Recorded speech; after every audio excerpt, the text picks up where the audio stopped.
Hello, everyone. A warm welcome to you all to this launch event for Rethinking Security's Alternative Security Review.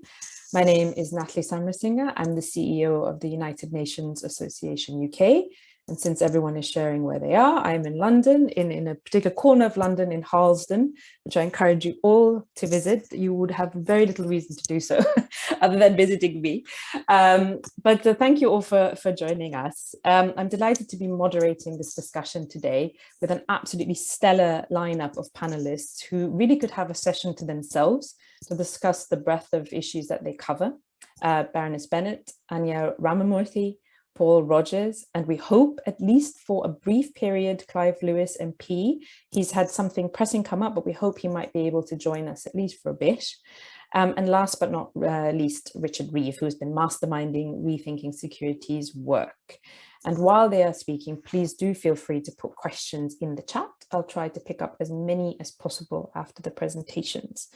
I will introduce all our speakers properly again before I give them the floor, but I wanted to start with just a few words on why we at UNA UK really support the Alternative Security Review. We are the only charity in this country that campaigns for a strong, credible and effective UN. The challenges we face require global cooperation. The pandemic has, I think, made that obvious even to the most nationalist leaders who have found themselves relying on COVAX vaccines provided by the international community. And we believe that the UK can and should play a key role in ensuring that we have a global system that delivers a safer, fairer and more sustainable future for all. And I think there are two key ingredients for doing so. The first is changing fundamentally what we mean when we talk about security. At both the national and international level, governments tend to discuss issues in isolation, in separate tracks, separate rooms, separate countries at separate times: security, development, climate, human rights, humanitarian issues, and so on.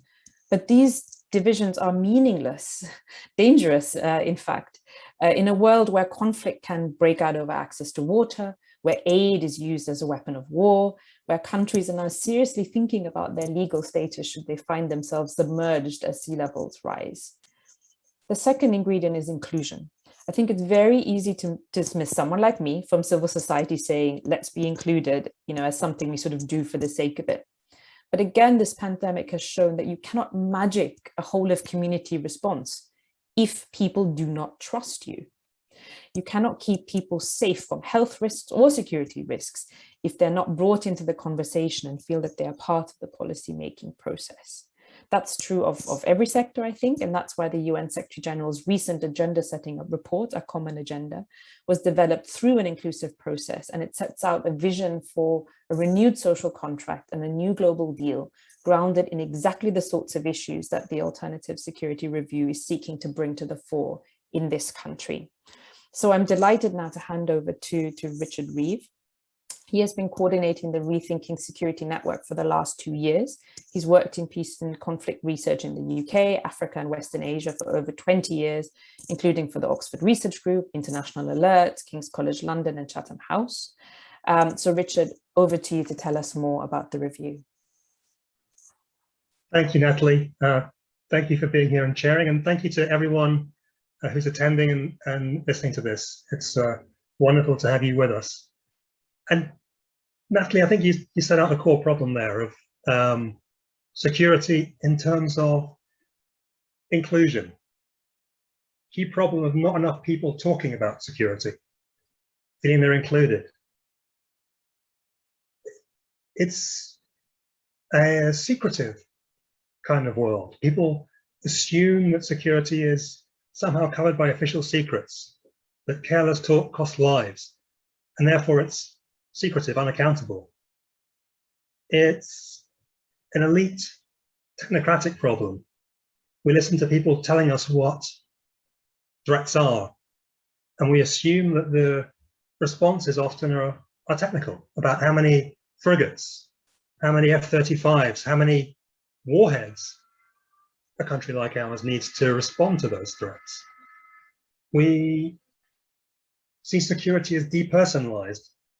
It's about people over there, abroad, not something that necessarily affects us as citizens in the country. It's not about me or you or us, about our shared security, our common security. And it's a static problem so often. It's so often about defending the status quo and from threats. How do we stop those threats impacting the way we live our lives and keep going the way we're going? But what if that status quo was fundamentally unjust, unstable, and made us all insecure? So we know that's the case because we see how it works. When we open our eyes to it, we see the symptoms of an unstable system. We see endless wars, forever wars, if you will. We see phenomenal and growing inequality, economic, social, racial, all kinds of inequality. New Gilded Age of inequality. Billionaires literally leaving the planet, because we see ecological collapse as a symptom of that status quo.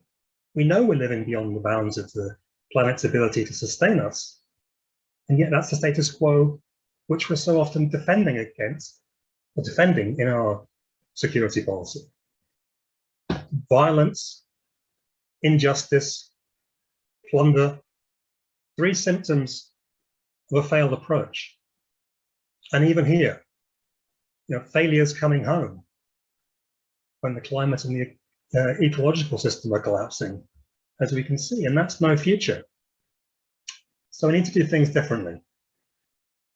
And that's where the Alternative Security Review comes in for us, about trying to plot a course for the UK in terms of its security policy, its engagement with the rest of the world, but also its engagement with all its citizens and people in this country. And it's about changing the way that security policy is generated, how it's made, because in civil society, we can't write security policy. For one thing, we haven't got the power, and we haven't got power because we haven't got a mandate. So we do look to politicians to set up policy frameworks. But we can change attitudes, we can change understandings about security. But we can only do that if we start by listening to people. What is it that people are concerned about when they think about their security? Now, it's no secret that government consultation processes have been pretty terrible. And I do mean this government, but I also mean many governments before this one. And if you look at the recent integrated review of security, defence, development and foreign policy, so our most recent national security review in the UK, that consultation process was really awful, particularly around the public. I know many people here will have input to that, but that's because Rethinking Security and others, UNA, chief among them, have made that effort to try and engage the public. And that was an effort that the government really hasn't tried to do. We'll be doing a paper on this with UNA next week, actually, and you can see from that that less than 1/4 of the people submitted evidence to this government review as the previous one 5 years earlier. Well, that's not a metric of success. So the Alternative Security Review starts by prioritizing hearing from people, and hearing from the most vulnerable, the most likely to be excluded, the next generations, those who ought to really matter for security policy, because if you're not looking after the interests of your most vulnerable, who are you looking after? And that's not just citizens, it's everyone in this country, it's migrants too. It's not just those who are educated and connected in policy circles. And it's not just those in the UK, because what we do as security policy affects people all over the world, as anybody in Afghanistan or Iraq or Libya or Sierra Leone, all kinds of countries can tell you. So we'll be working with our academic partners at Coventry University's Centre for trust, peace, and social relations, to do a major listening exercise. Now, we haven't got the resources of the government to do that, but we can put forward some really interesting ideas about engaging people and getting them involved. And I hope many of you will be involved in that too. And from that, we'll have evidence, data, things we can use to push for change. We'll begin to learn what people value, what they prioritize, what they need in terms of security policy. And from that, we'll develop a human security strategy that puts the interests of people and the planet first, not a national, a narrow idea of elite national interests. And as importantly, by talking about people's security, by unpicking the problems with a current approach to strategy, we'll have started a conversation with all kinds of people, probably many of whom thought that they were not invited in to talk about security, or even their own security. We'll have a conversation on our common future and how to secure it.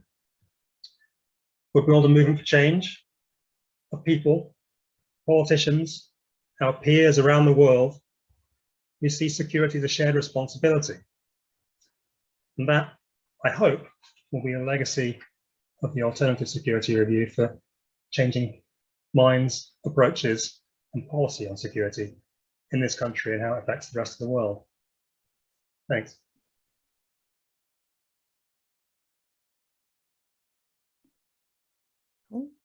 Sorry, I hope you can hear me. I don't think I can switch my video on. Let me have a quick look. There you go. There I am.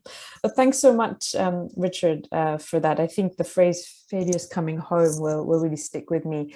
And actually, if I just very quickly mention, I did some work with the UN last year where we did, in fact, ask people what they thought would be the biggest factor shaping their security in the future. And climate change came out top. And that was the same in this country, the subsection of people who responded in this country as well. But let me now turn to our first panelist, Baroness Natalie Bennett. I don't think she really needs an introduction, but let me do a very short one anyway. She's one of the 2 Green Party members in the House of Lords. She's, of course, a former leader of the party. UNA UK is, of course, strictly non-party political, but I will make a very, very factual comment that whenever we reached out to the Green Party ahead of elections to say, what's your strategy for the UN? What are your priorities? The Green Party gave us by far the most detailed response. So thank you for that. And I understand that you've just spent most of this month in Glasgow. So over to you, please. Well, thank you very much, Natalie, and thank you, Richard, for that really interesting introduction. And thank you, everyone, for joining us tonight. And as Richard was talking about how the government and governments of different hues have regarded security as something that is the exclusive preserve of the few, I was thinking of the number of times that I'm sitting in my office now in the House of Lords and just across the road when I walk into the chamber to take part in questions or debates on some security issue, and you can kind of feel the Greens here, what's she doing here kind of mood that swings around the room. And the House of Lords, when it's expressing disapproval, it rumbles. And I pretty well can expect when I ask a question or make a comment on security, I can usually expect a very high level of rumbles. But it's interesting, we're talking about the Alternative Security Review, and I think that it's great that's happening. But I've got in front of me the official integrated review, and it's really interesting, and I quote it quite often to the government. If you look at the forward from the Prime Minister, it says, in 2021 and beyond, Her Majesty's government will make tackling climate change and biodiversity loss its #1 international priority. It also says that our country overflows with creativity in the arts and sciences, the well springs of unique soft power that spans the globe. So there's quite a few bits in the official review that sound quite positive. But that doesn't actually reflect, of course, what the government does and the nature of security. And I was brandishing that document and those words when I went in to have a discussion of the new AUKUS Pact, the government's plan to hand nuclear-powered submarines to Australia, to have them made in Australia, a very, very significant nuclear escalation, proliferation activity that's caused a great deal of disquiet through much of Asia. So I think it's really worth thinking about where we are now in the world. And I think there's a lot of despair at the moment. And I've actually got a piece coming out quite soon in the Green European Journal, doing a bit of a historical piece. And there's something of a feeling that, we've sort of tried democracy, and America's been trying to create democracy around the world, and it's failed, and it's all just too difficult. Well, I think it's really important that we stress the fact that actually, and I'll cite a really excellent book, The Jakarta Method by Vincent Bevins, which really stresses what an incredibly destructive force the US, as for much of that time the sole or one of the two global superpowers, has actually had around the world. Now, I'm not going to do a historical survey tonight, but it's something to think about, because my message really is a message of optimism. And it's a message about thinking about what civil society is actually able to do. Now, Natalie referred to the streets of Glasgow, and on the middle Saturday of COP, I was on the streets of Glasgow with 100,000 other people. And when you think about the difficulties there was in simply getting to Glasgow with COVID-19, the pandemic, when you think about the fact that it was quite the filthiest day weather-wise there was in the whole 2 weeks in Glasgow, and no one finished that march without being thoroughly soakingly wet. There was a real expression of public concern, public determination to reinforce that message that comes from the surveys that show that people understand that the climate emergency and nature crisis are, as the government formally says, it recognises the greatest threat that's facing us. But I think there's lots of other things that are really happening positively too. One of them is I was involved in events there, and I was very pleased in the Environment Bill to be able to really push forward the idea of the creation of an international offence of ecocide under the Rome Statute as a parallel to genocide. And that's a campaign that's made enormous strides in the past, in the past year, I think you'd say. And it's really struck me, one of the other things I'm involved with is I'm the co-chair of the All-Party Parliamentary Group in Hong Kong. And that's through that, I've particularly been looking at and been involved in the Magnitsky sanctions. Now, this is something which is, I think they're well over a dozen, might be heading towards 20 countries now that are using this form of sanction. We know that sanctioning whole countries for the action of their government has been a very controversial and sometimes disturbing practice in the past. Magnitsky style sanctions, what they do is they actually sanction the individuals responsible for human rights abuses or sometimes corruption. And they've really been shown to have some effect, partly from the degree of kickback that we've seen from some of the cases where they've been instituted. Now, what I think is really interesting about ecocide, about the Magnitsky sanctions, about lots of other things, whether it's the international ban on landmines, the chemical weapons, the Nobel Peace Prize in 2017, the international campaign to abolish nuclear weapons and progress on the Nuclear Weapons Treaty, is that they're not coming from governments. They're not being driven by governments. They've actually come from the grassroots up, being driven by civil society. I've actually heard Bill Browder, who is the slightly unlikely former hedge fund manager who's behind the original drive for the Magnitsky sanctions. And it was the treatment and ultimate sad death of a lawyer who he'd employed in Russia that really led him to push forward with this with the support of a lot of lawyers. And so what we're actually seeing around the world is a continuing positive build up by civil society of new mechanisms, new ways of trying to improve the level of security in the world. And I don't think there's anything like enough credit given to this very often, and it needs to be. And I think it's interesting that we think about what that's created. And I'm very taken by a book by Professor Emily Handford-Burton, Making Human Rights a Reality. And one of the things she stresses is that we have, and we need to celebrate this as a success, over the past few decades since the Second World War, created a quite strong normative framework of what international relations should look like. And that could be the real basis of a secure world. What we haven't done is managed to actually deliver all of those things that those norms created. And I think there's a real potential now we're in the global situation we're in with the US. It's the interesting thing is that Joe Biden's international policy, foreign affairs policy, is not really very different, not as scary, but not that different in its base from Donald Trump's, as demonstrated by the pullout from Afghanistan. And so the US is drawing back, and there's a real vacuum in international security that it's possible to imagine civil society backed by what Hanford Burton describes as steward states. And the model taken for this usually is the Scandinavians, countries that have a real reputation internationally. And if you look at things like the Global Good Country Index, countries that are very well regarded by people around the globe, countries that try to act reasonably well in international affairs in positive kind of ways.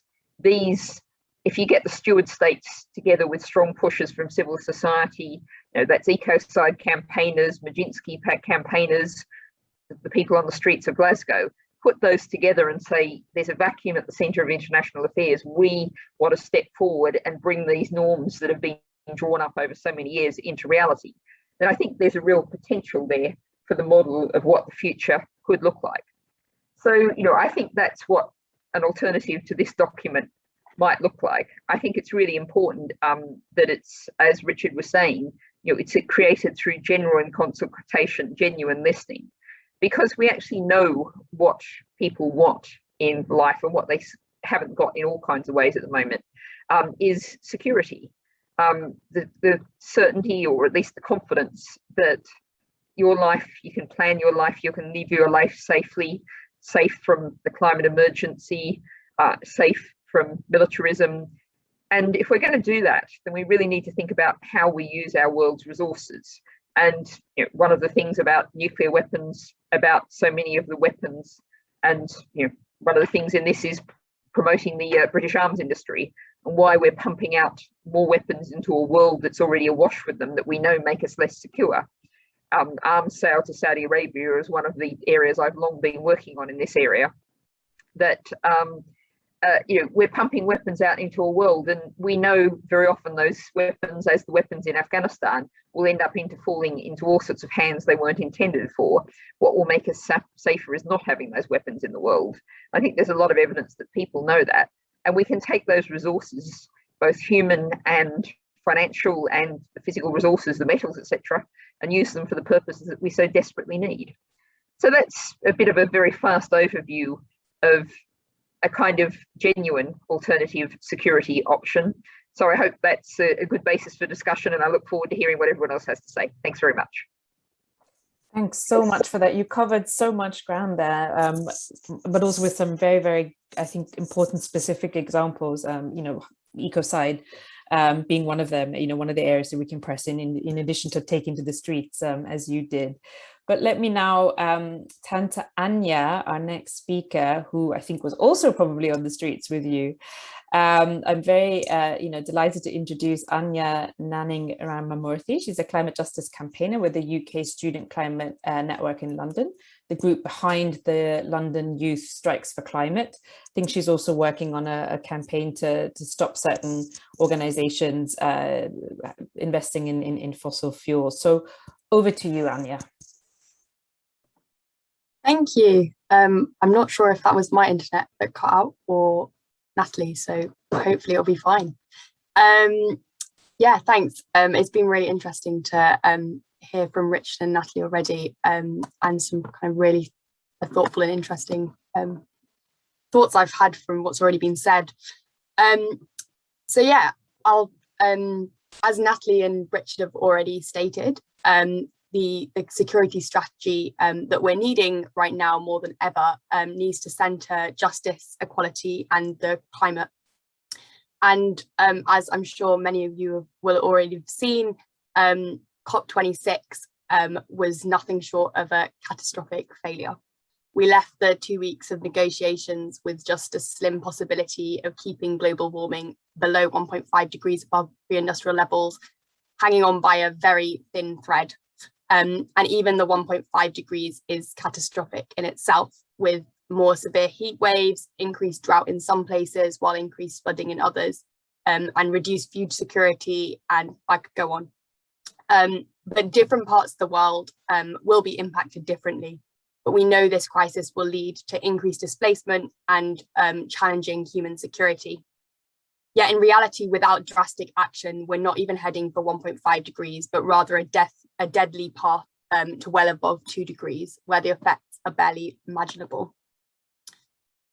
So while that's all going on, the UK, US and other developed countries are hugely lacking the desperately needed ambition to tackle the climate crisis, the very thing which the UN states is the largest threat to global security. As has already been outlined, the UK security strategy is completely wrong. We know that the climate crisis must be tackled globally, yet the UK strategy focuses on self-interest and its own political military power and influence. Conflict is a key inhibitor to achieving climate justice. Conflict is a consequence of climate change resulting from the increased competition for resources and reduction in food and water supplies. And conflict also fuels climate change through high emissions and the destruction of land and environment. Military will not and cannot protect us from natural disasters and ecological breakdown, yet we're seeing the largest increase in military spending in nearly 70 years. All whilst developed countries, including the UK, have failed to meet their pledge to give $100 billion to developing countries by 2020 to help increase resilience against the climate crisis that we have created and are continuing to create. Many will be aware of how our government is increasingly stifling grassroots resistance and our freedom of speech, and Natalie's already mentioned how important that is. So for instance, they've been labelling climate activists as extremists. There's been increased heavy violent policing of peaceful protests, and now through the Police Crime Sentencing in Courts Bill, increasing police powers and criminalising even minor peaceful protests, as well as criminalising Gypsy, Roma and traveller communities' way of life. This bill increases inequalities and vulnerabilities for marginalised communities. And rather than focusing on the security of the planet and people, the government have sought to increase their own supposed security and repress any attempts by individuals and communities to call for justice and action. We really need to be tackling this bill and fighting against it, even if it does pass, which is likely. So yeah, support the kind of kill the bill movement and any other ways that we can be tackling this bill on all levels.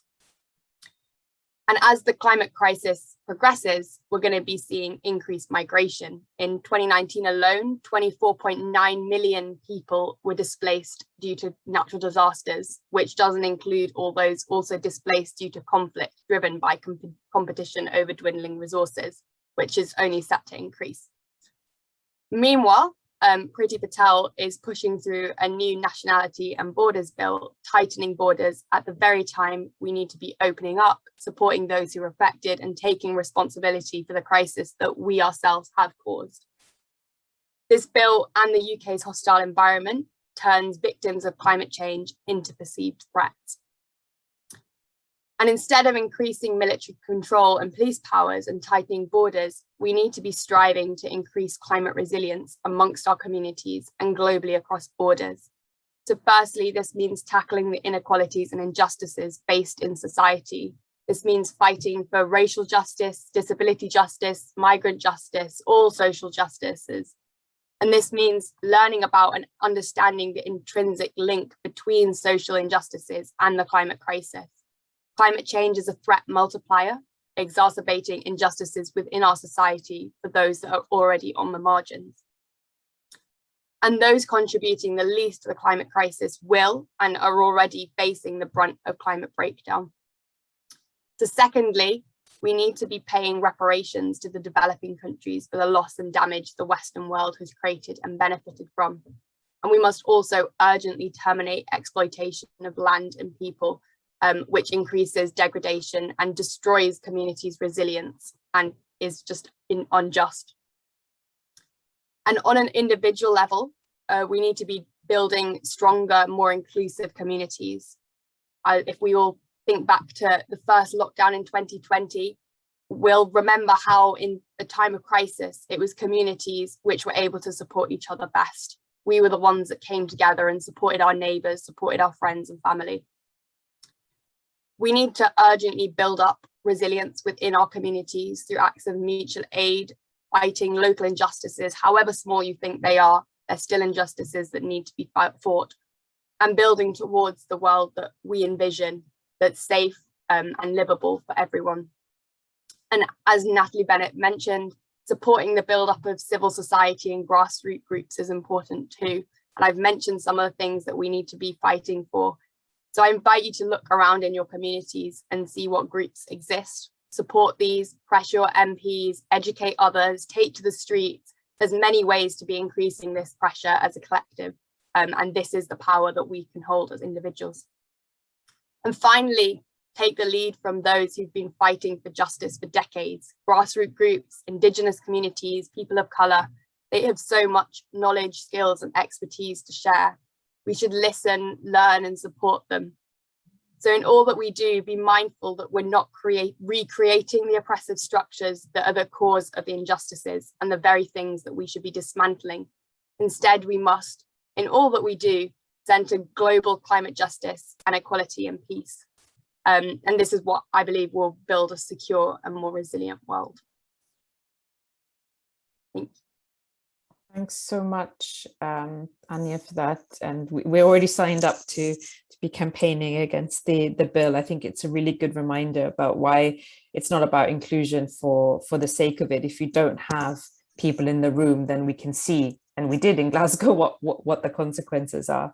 And apologies if you can't see me, but it doesn't matter because I'm going to hand over to Professor Paul Rogers in a moment. So he is Emeritus Professor of Peace Studies at Bradford University and an Honorary Fellow of the Joint Service Command and Staff College. He has been a leading voice on the changing causes of conflict for years. We've had the pleasure of working with him at UNA UK on a number of issues. So Paul, please, the floor is yours.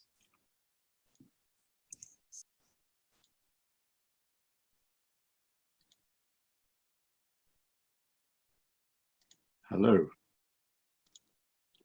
Hello, Paul Rogers here. I'm speaking from the town of Kirkburton, just outside Huddersfield in West Yorkshire.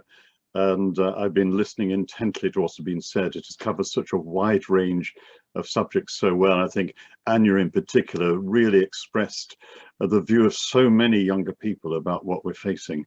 I think all I can do is just stand back a little bit from this and probably be repeating a lot of what other people have said and look at the task for the Alternative Security Review, both in terms of the obstacles, and I think there are two principal obstacles to it working, and also the advantages that actually exist at the present time, issues which may well make it easier to get people to rethink. And I was struck very much by what Natalie was saying at the beginning about the studies that have been done, the surveys that have been done, the UNA has done, which put people's concerns so much at climate breakdown, climate change, not the traditional ones. And I think the issue here is, in terms of the obstacles, well, we have one in Britain, whether we like it or not, at the parliamentary level. And that is that in terms of number of seats, the two leading parties, the Conservatives and the Labour Party, share the great majority of the views on defence, at least at front bench level. It's not true of all MPs, and I know that if Clive had been able to join us, he would speak very differently. But the reality is there is this sort of centre, this kind of stodgy centre, which sees things in a very particular way. Certainly not the Greens, certainly not the nationalist parties. And if you look at the country as a whole, I suspect that there is actually something of a majority of people right across who are beginning to see security in a much wider way. And obviously, climate breakdown is bringing that very much to the fore. But it is an obstacle. And I think, as Richard was saying at the start, we also have the nature of what I think it was Eisenhower first popularized, the idea of the military-industrial complex. There is a kind of fairly closed system in Britain, and again he alluded to this, in which is a relatively small group who essentially controls thinking on security. And that group, if you look at what the Amadown group, which preceded Rethinking Security, said in one of its early discussion papers 5 or so years ago, this is the entity. It's large, it's very good at basically proselytizing. Essentially, it privileges national security, UK national security, as the supreme imperative. It tends to advance national interests, but these are defined by a political establishment. it almost always assumes a short-term outlook, and it is concerned with state-on-state threats. And the answer always is, well, to extend the strategic environment, but principally through military means and military power. And that, I think, it's an issue which is really quite massive. And I think also you have to accept that the group itself, it tends to be dominated by a small and exclusive group. There's a disproportionate influence of business interests in the policy-making process, with lots of sort of, I don't know, revolving doors between the different groups, between the defence colleges, the civil service, industry, the think tanks and the rest. And there's still, even beyond that, a kind of institutional inertia about thinking new. As I think was put very well in one of the original Amadown documents, the preference for values associated with hegemonic masculinity really does basically go right through this. I have the privilege of teaching at defence colleges off and on for 40 years, and I see this time and time again. The other side of the coin you always have to remember is that people working within this complex have their own beliefs. They think they're doing the right thing. They have their own career prospects, but what they do want to do is basically make the country safe from their particular perspective, from this perspective, which we're seeing more and more is just the wrong way to go about it. So I think these are the kinds of disadvantage we're facing. We're basically saying, look, you have to rethink security properly and throw away a lot of your old thinking because it's not appropriate. To put it crudely, we have the coronavirus, COVID-19, where you can't nuke a virus, and we have climate breakdown beginning. And what do? We have more and more aircraft carriers going around the world, adding, apart from all the other military means, to emissions themselves. In many ways, it's a nonsense. We spend, what is it, $2 trillion a year on military spending, and only a fraction of that, and even thinking about the realities of what we need to do on the climate side. But in a sense, these are advantages to us if we put it properly. Look at COVID first. We're 2 years into that. The death toll so far, officially, on WHO figures is 5 million. The reality is they know and will very happily accept that these are real underestimates. And ones done by reputable centres in the United States, and indeed the Economist in Britain, are saying the death toll is somewhere between 12 and 17 million people already, and rising rapidly. We are not vaccinating the world population as we should. There have been, I think, something like 7 billion vaccine doses given. We need to give out about 22 billion to do everybody properly. We've got a world population of 8 billion now. We're just not doing it. We needed to have done that by the end of this year. It'll be mid-2023 before it's done. And meanwhile, the virus, in this environment in which not too many people are vaccinated, but there's lots of virus, it's a perfect thing for further mutations. We're just not cooperating intergovernmentally on this one, and it is there to be seen. And then, of course, there is a much bigger one, which many of our colleagues here have talked about, and that is climate breakdown. And essentially, that is in the fairly near future, although it's happening now. There have been some very positive changes in recent years. We're seeing a growing awareness, in fact, across many more sectors of society, just how serious this is. We're seeing essentially hugely good developments in the whole field of renewables, quite astonishingly. It is so much cheaper now, but there's still this very, very strong resistance to taking this head on. The reality is we have no option but to do this. I sense myself that on this issue alone, over the next few years, because the COP26 did not achieve what was necessary for short-term immediate change, there will be a deterioration in the global environment. But at the same time, will be slow, steady, in fact, maybe very rapid growth of people insisting that we have to do something about it. Now, ultimately, maybe in 8 to 10 years' time, we would find the global situation will be so weak and so poor that even governments will be forced to act. But that has to be announced sooner. And that is where the whole of civil society, academics and all the others come together to actually force the change quickly. But all that, I think, if we see in the context of what is the mistaken, false idea of what security means, that in many ways is the key to this. I hope myself very much that over the next 2 or 3 years, while this one instance, this one project, the Alternative Security Review is running, it will contribute in a serious way to this wider issue.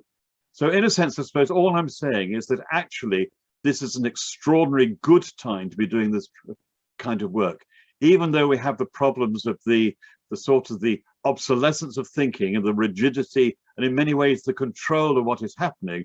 We now have both the experience of the pandemic and the developing rapidly experience of climate breakdown to show that there just has to be a different way. I just hope very much that the Alternative Security Review can contribute to this in a serious way, which would be hugely invaluable for all the work that is being done. Thank you very much. Thanks so much, Paul. I'm enjoying being the voice that is heard and the face that's not seen. But I'm going to move quite swiftly to questions now. There's been quite a lot of thanks so much. My face has appeared. I've seen quite a few in the chat, and I'm going to try and direct them to different speakers, just because we don't have very much time. And I wanted to start, Natalie, if I may, with you, because there have been a few questions about, how can we really get the UK to move in the opposite direction to the direction it seems to be moving in. You said, sometimes you enter the room as a Baroness, no less, and people are like, oh, there's a Green Party in the room. How do we foster genuine inclusion when we seem to be moving in the other direction?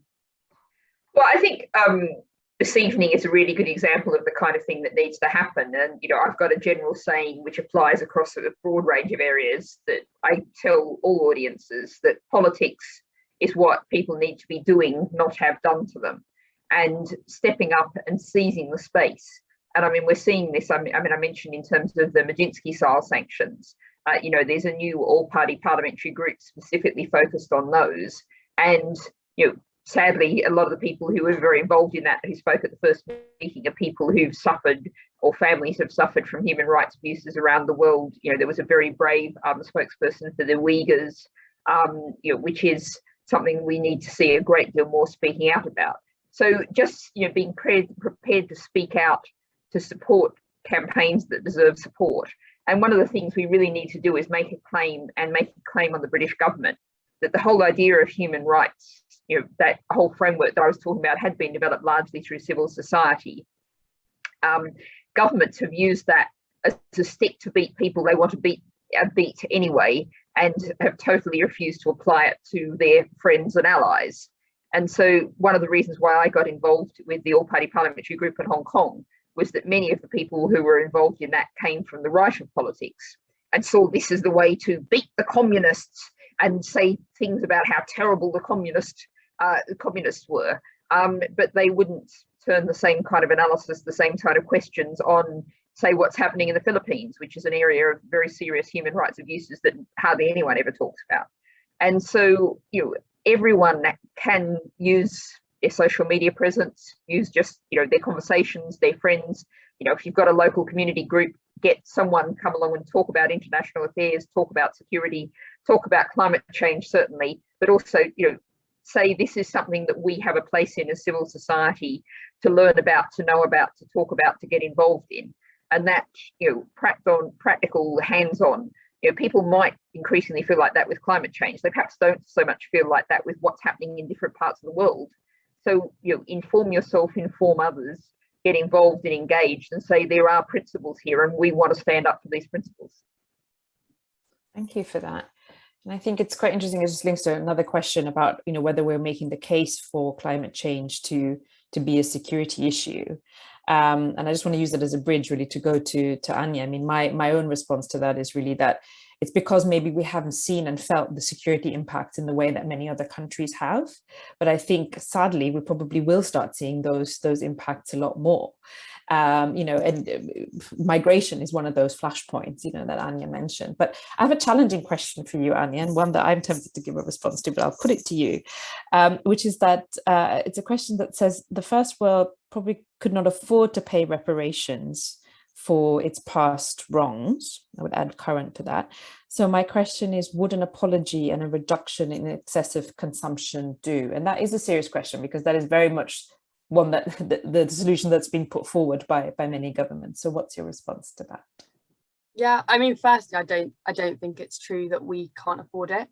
We absolutely can afford it. And I think it's our duty, our responsibility to be able to afford it and to make sure that we're putting money where we need it.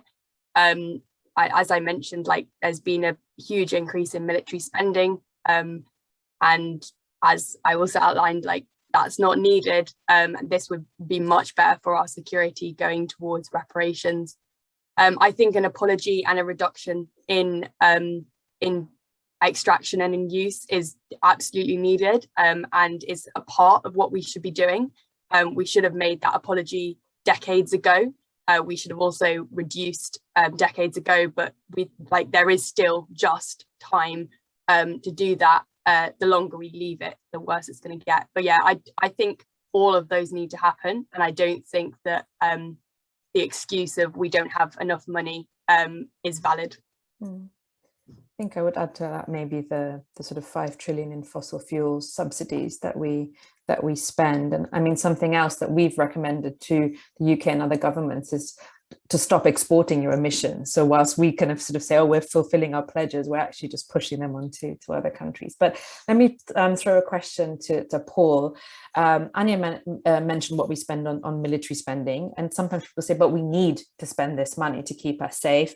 And you've mentioned some of the the equipment, etc., that's been bought, and there's a question about that. Will we reach the point where we maybe accept that some of the investments we've made in certain military equipment isn't actually necessary? What do you think, Paul? I mean, how do we go down that path with governments that are traditionally keen to preserve their military spending? Well, I mean, personally, I think a huge amount of military spending is actually quite wrong and unnecessary. I mean, I would certainly like to see the British military budget decrease by 10% a year for the next 10 years. That would take it down, reverse compound interest, I think people call it, to about 40% at present. And certainly much of that money put into the whole issue of international development, particularly geared to helping a whole range of countries across the global south adapt to what is going to happen anyway and pursue a much more green path to future prosperity, which in a way would be a kind of use of the reparations. I mean, I have no time at all for Britain having Trident. It's irrelevant, and has, Britain's nuclear weapons have been irrelevant from the start. I mean, how you can call yourself a great power when essentially you have to be, you feel you've got to be prepared to be able to kill 20 million people in an hour and a half. Is that great power status? So I think there are a whole range of things where the military spending has just been completely wrong and excessive. There are ways in which military contributions can be useful. The Italians are doing some very interesting work in producing amphibious warfare ships, which are also simultaneously adapted for disaster relief. And that it helps to wean off the military mind from thinking it all has to be about what they think is right. But it's a huge task. And I think we have to be confident enough to say that this kind of spending is basically wrong, and it just doesn't understand what the real security threats are, and be insistent that, essentially what we're saying is the right way forward. To be confident in doing that, I think is hugely important. Thank you, Paul. And I'm going to put two final questions to all of you, because it would be great to get answers from everyone on this. And the first is very much, with my sort of UNA and also for Rethinking Security perspective in terms of some concrete recommendations. So the integrated review mentions that tackling climate change is the government's #1 priority. How can it be part of the national security strategy? So we're going to get one recommendation. If you had to do the drafting, one line to go into the national security strategy that hopefully can form the basis of some recommendations from this project. And the second question is a question I want to then use as a bridge to go hand back to Richard, is how can we make sure that the alternative security review itself is inclusive? I think we've had a really great perspective from the panel. I have to say, I do recognize a few names maybe who are listening to us today. So it would be great to see how can we build bridges to those who are not engaged at all in this work. So if we could have a couple of quick recommendations from each of you on those two themes, starting with you, Natalie. I think in answer to #1, if we were to acknowledge, as I was saying in the House today on a debate on COP26, that infinite growth continuous growth is the etiology of a cancer cell, and that we have to stop being that hugely damaging force around the world in terms of our consumption and in terms of our production of things like weapons. And be modest. What does global Britain look like? Well, global Britain looks like getting its own house in order and then helping and supporting others. And I very much agree with Anya that, and reparations in the form of loss and damage payments is, again, something I've been hammering away at in the House this week. And on the second question of how does the review be inclusive, I think you can't expect people to come to you, and that means look for some outreach meetings in some unlikely kind of places, looking at audiences that you might expect are not reflective. Hold a couple of meetings in community centres scattered around the country on areas that are of great financial deprivation, and think about how you can actually encourage people to come to those things. If they're going to give their time, what are you going to give in return? There's a food group down in Brighton and Hove, which whenever it asks people to do and get involved in consultations, it tries to either pay them for their time or at least give them a voucher or something. Get to where people are and give them a reward for engaging in a very practical sense. And that's the way to get people engaged. Thanks for that, Natalie. Over to you, Anya. Yeah, I was going to say basically what Natalie had said for the first question, but I'd also say stop repressing grassroots rising up and people fighting for against injustices. I think, as Natalie outlined at the beginning, that is the power that individuals have, and I think that actually governments and leaders listening to individuals is what's going to create security and resilience, because if we've got infighting within our own communities, that's not going to help with our own security. And on the second point, again, echoing what Natalie said, of we need to be realizing that people are giving this time often for free when they've got very busy lives, and kind of giving something back for them, but also coming to where the communities are at if they have specific kind of concerns and worries. If there's huge knife crime, or if there's racism happening within schools, or people like huge kind of use of food banks, coming to where they're at and making those connections to the kind of worries and concerns within the communities, and going from there, I think would be really useful. Thanks, Anya. And finally, Paul. I don't think I can say anything more than what Anya has just said, because it is so important. In a sense, I suppose, the tone and style of the work that comes out of the review has to speak to everybody. Yes, you might aim it at the powerful, but it has to speak to everybody so that people can actually recognize it. On the first question, I don't know that you can do it in just a sentence, but I suppose the one thing that there just hasn't been time to go into is that we face what has been called a 3-paradigm crisis, and we've touched 2 of them. One, obviously, is the nature of the military thinking, the military industrial complex, which has to change. The other, even more obviously, is the huge danger from climate breakdown, and we see that happening now. But the third is we live in a world in which an economic model is not fit for purpose. We're living in a world with growing wealth differentials, runaway wealth, in fact. That, because of the nature of the system we have, which is still broadly a neoliberal system, is also extremely bad for actually handling a global problem like climate breakdown. So we have, in some way, and it's a huge task, I know, that the review itself has to incorporate in its thinking the recognition that that is also a very big part of the problem. It's asking a lot, I know, but on the positive side, I think a review could be very useful in a particular context. I've got a pet definition of prophecy, which is simply prophecy is suggesting the possible. And in a sense, what the review has to do is suggest the better ways forward in the context. And as its work develops over the next 2 or 3 years, if it could do that, it would be a real contribution to making the changes which have to come in the next 10 years, given the way the world is going. And if they come fairly peacefully, not as a result of chaotic cataclysmic difficulties, then that will be a huge task to have helped onto. Prophecy is suggesting the possible, and we're going to need a lot of prophetic voices in the next few years. Thank you for that, Paul. And let me hand back to one of those prophetic voices, Reeve, to just wrap up and tell maybe everyone how they can keep being engaged with the project. Thanks, everyone. Just on those points, I mean, what would I put in an integrated review? It's different. I come back to that line that was mentioned, that it talks about climate and ecological breakdown as the #1 priority. What it actually says is it is the #1 international, i.e. diplomatic priority for this year. And that was because we're hosting COP26 this year. It doesn't actually identify that as a priority for the whole 5-10 years of the strategy.